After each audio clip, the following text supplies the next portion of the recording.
Alec Baldwin is singling out Stephen Colbert and John Oliver for using their talk show pulpits for political purposes, issuing a tweet in pointing specifically to the hosts of Global's The Late Show and HBO's Last Week Tonight. Talk shows were once promotional pit stops for some blithe chit-chat about movies, etc., wrote the Match Game star in a tweet. Read more. John Oliver confronts Dustin Hoffman about sexual harassment allegations. Now the likes of @IamJohnOliver and @Stephen@Home have flipped that, and they are beginning to resemble grand juries, he continued. Talk shows were once promotional pit stops for some blithe chit-chat about movies, etc. Now the likes of @IamJohnOliver and @Stephen@Home have flipped that, and they are beginning to resemble grand juries. AB Foundation, @AB Alec Baldwin, December 6, 2017.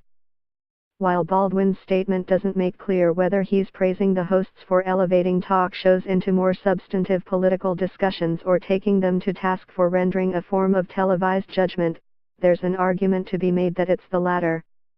That's because Baldwin's tweet is preceded by his retweet of a Twitter video by white famous actor Michael Rappaport, in which he shreds Oliver for blindsiding Dustin Hoffman during a panel discussion about Wag the Dog by relentlessly pursuing questions about allegations of sexual harassment that have recently been leveled against the 80-year-old actor. Watch Stephen Colbert videos on globalnews.ca. Rappaport's tweet is below, but be forewarned that he uses explicit language that could prove offensive to some.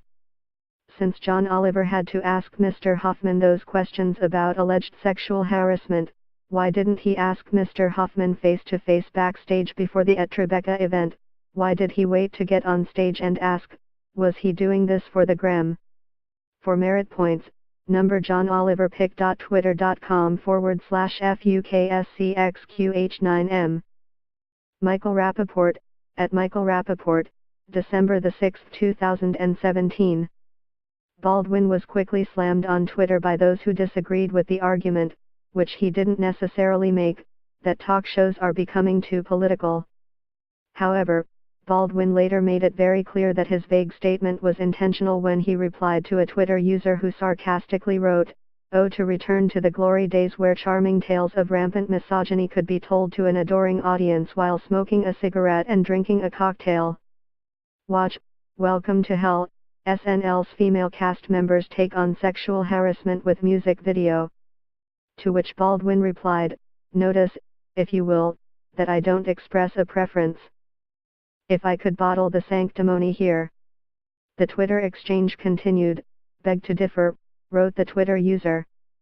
"Your subtext seems pretty clear. Evoking a grand jury is freighted with meaning." "What meaning is that?" replied Baldwin. Accused of being obtuse, Baldwin fires back by dismissing the Twitter user as angry and harsh.